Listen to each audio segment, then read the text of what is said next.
So, it's been a long time, but I'm finally able to bring you some content that is not just me sitting here and talking to a camera.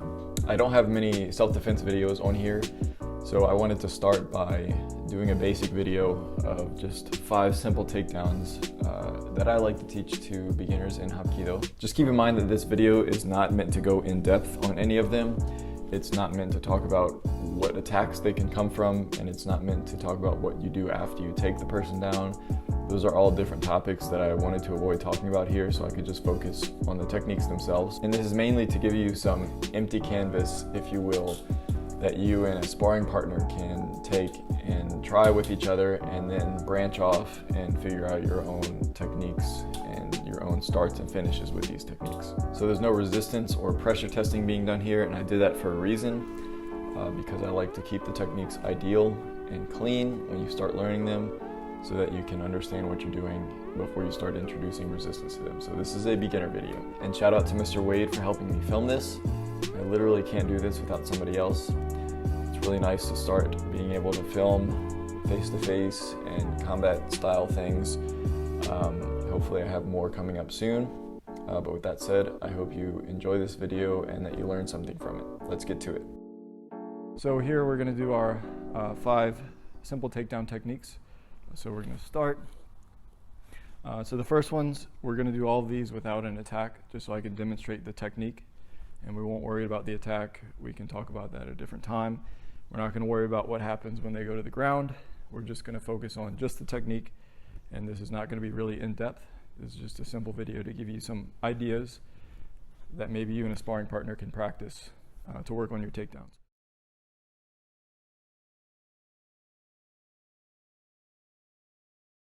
So the first takedown is a very simple one. We're going to start by grabbing the opponent's arm, and we're going to take them down by just pulling on the arm. But if you pull on somebody's arm from the side or forward, they have their legs and their knees that bend, and they can support themselves that way.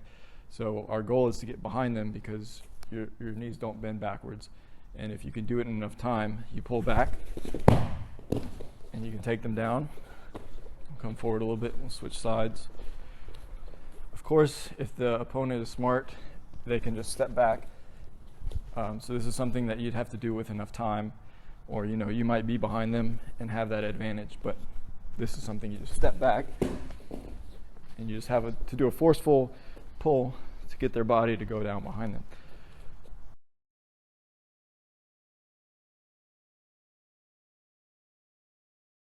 The second technique is going to be another arm pull, but this time we're going to pull them forward. And like I just said, if you try to pull somebody forward, they're just going to walk with you, and they have their knees to support them. So what we have to do is we have to lower the slope a little bit by putting pressure on the middle to upper arm. You can really use the elbow by turning it, but it doesn't take that. You just need to pull with the arm here and bring them down forward with you. We'll do the other side here so you can see. So again, we'll come over this way a little bit. So it's not just pulling straight down.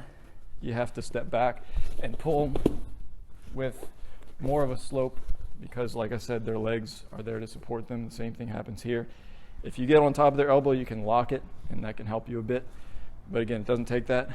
You can work with their wrist as well and put pressure on the wrist. But you just get a hold of the arm and you pull them. You just have to be really committed to it, or else they catch on really quick. These are simple takedowns, which means they have simple counters. But again, this is just something as a starting point to get you started.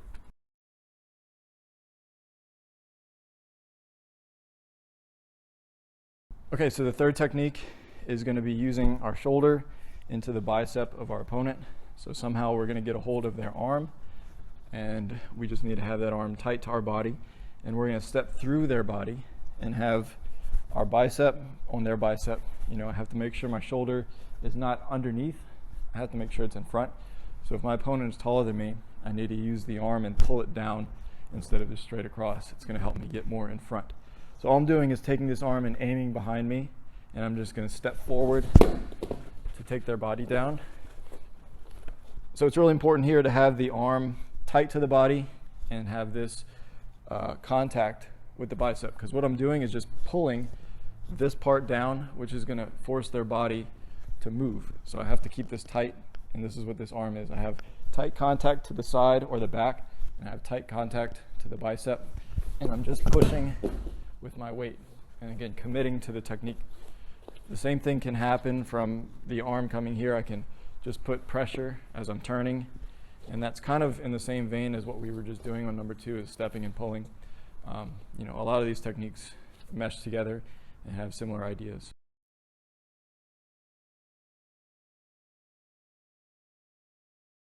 So the 4th technique we're going to talk about is the armbar. This is one of my favorite techniques. It has a wide variety of approaches and a lot of different ways you can get into it, but we'll just talk about the technique itself. So I have the arm somehow, I have control of it. I'm just going to bring it to my chest here. If you get we practice this from wrist grab a lot. If I can get a hold of the wrist and turn it like this, that's going to help me a lot. But chances are you're not going to get a hold of that very well in a real life situation. But the key is I have the arm tight to my chest, and I get my body next to his.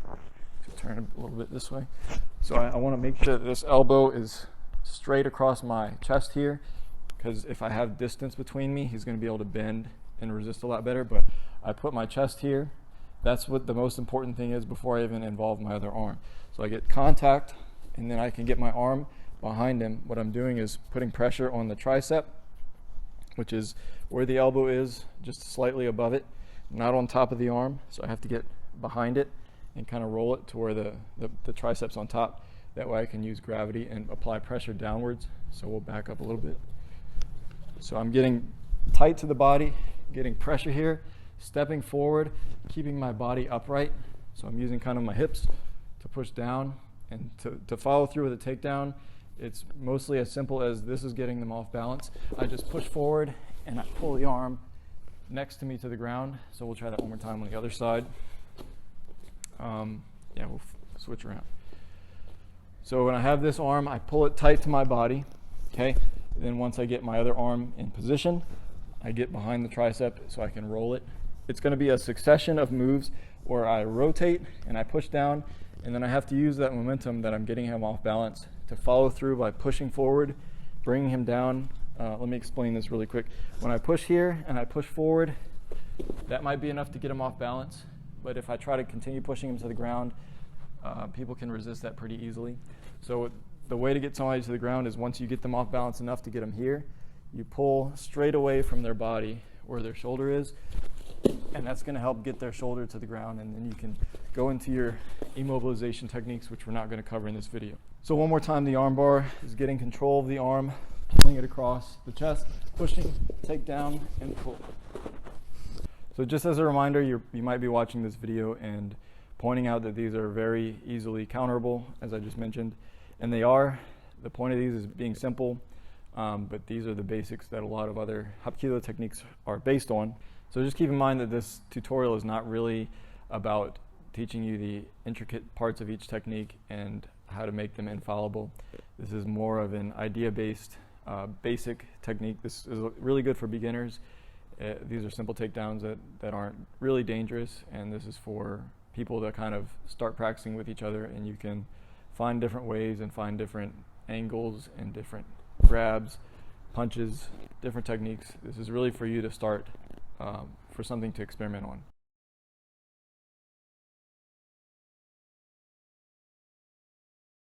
And the last technique we have is our turning technique with an elbow takedown.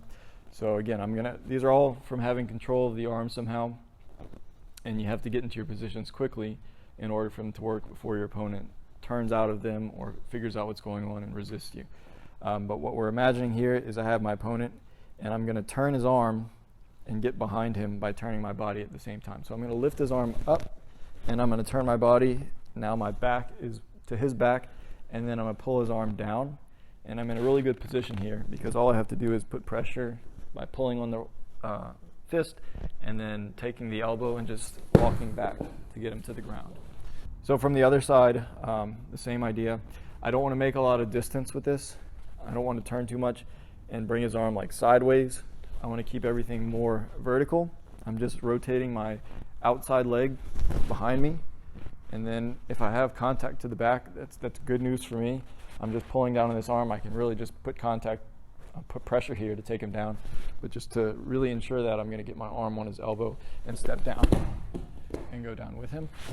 So if you notice, a theme with a lot of these is closing our distance.